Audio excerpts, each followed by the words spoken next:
বন্ধুরা, এখন আমি যে নিউজটি সম্পর্কে আপনাদের বলতে যাচ্ছি সেটা শুনে অবশ্যই আপনাদের মুড খারাপ হতে পারে। যদিও এই খবরটি করার কোনো ইচ্ছা ছিল না, কিন্তু যদি কারোর ওপর অত্যাচার হয় কিন্তু সেটিকে দেখানোর জন্য আপনাদেরকে ভিডিও বানিয়ে জানানো অবশ্যই জরুরি। হয়তো এটা দেখার পরে অবশ্যই আপনাদের এই দেশটির প্রতি ঘৃণা আরও বেড়ে যাবে, এই দেশটির প্রতি আপনাদের রাগ আরও বেড়ে যাবে। আর আমার হিসাবে আপনাদের আজকের দিনে রেগে যাওয়া অবশ্যই জরুরি, কেননা পরিস্থিতি হিন্দুদের খেলাফ। তো চলুন ভিডিওটিতে সম্পূর্ণ জানাই আপনাদের ডিটেলসে। তবে চ্যানেলটিতে নতুন হলে কেউ সাবস্ক্রাইব করতে ভুলবেন না।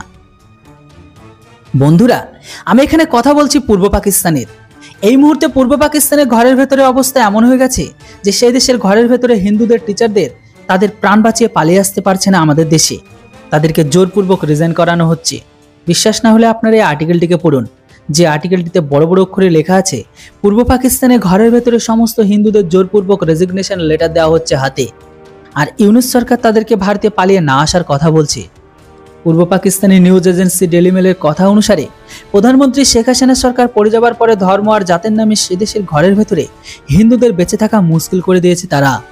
প্রথমে সে দেশে হিন্দুদের খেলাফ শুধুমাত্র বিরোধ প্রদর্শন হতো, কিন্তু এখন সে দেশের ঘরের ভেতরে পরিস্থিতি এতটাই খারাপ হয়ে গেছে, কিন্তু সে দেশের ঘরের ভেতরে বর্তমান থাকায় ক্ষমতা সরকার টিচারদের উপর ব্যাপকভাবে অত্যাচার করছে। খবর অনুসারে 100+ হিন্দু টিচারদের জোরপূর্বক চাকরি থেকে বহিষ্কার করে দিয়েছে। আর যারা বহিষ্কার বা চাকরি ছাড়তে চায়নি তাদের উপর গম্ভীরভাবে অত্যাচার, গম্ভীরভাবে মারা হচ্ছে। পূর্ব পাকিস্তানে ঘরের ভেতরে যে হিন্দু সংস্থা আছে তাদের কথা অনুসারে পূর্ব পাকিস্তানে ঘরের ভেতরে হিন্দুদের উপর যতগুলো অত্যাচার হচ্ছে তাতে মন্দির ভাঙা, লুণ্ঠন, ব্যবসায়িক প্রতিষ্ঠান লুট করা, মহিলাদের ধর্ষণ, জোরপূর্বক তুলে নিয়ে যাওয়া, এমনকি গুমখুম তো আছেই। এটাকে দেখে যখন কিছু হিন্দু ভারতের দিকে তাকিয়ে আছে তখন ইউনুস সরকার তাদের সীমানায় অতিরিক্ত সুরক্ষা বলকে বাড়িয়ে দিয়ে হিন্দুদেরকে রাস্তাতে থামিয়ে দিয়েছে। ইউনুস সরকারের স্টেটমেন্ট যে কোনো হিন্দু যেন ভারতে যেতে না পারে। এমতো অবস্থায় সে দেশে হিন্দুদের অবস্থা আরও খারাপ হয়ে গেছে। যেখানে প্রথম থেকে তারা সুরক্ষিত পাচ্ছিল না, তারপর আবার ভারতেও আসতে পারছে না এখন।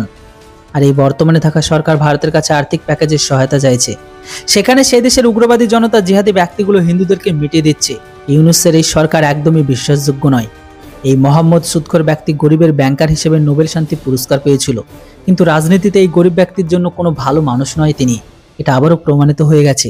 তো বন্ধুরা, সেই দেশের হিন্দু শিক্ষকদের উপর যে জোরপূর্বক চাকরি থেকে বরখাস্ত করে দিচ্ছে এটার উপর আপনাদের কি মতামত অবশ্যই কমেন্ট বক্সে লিখে জানান।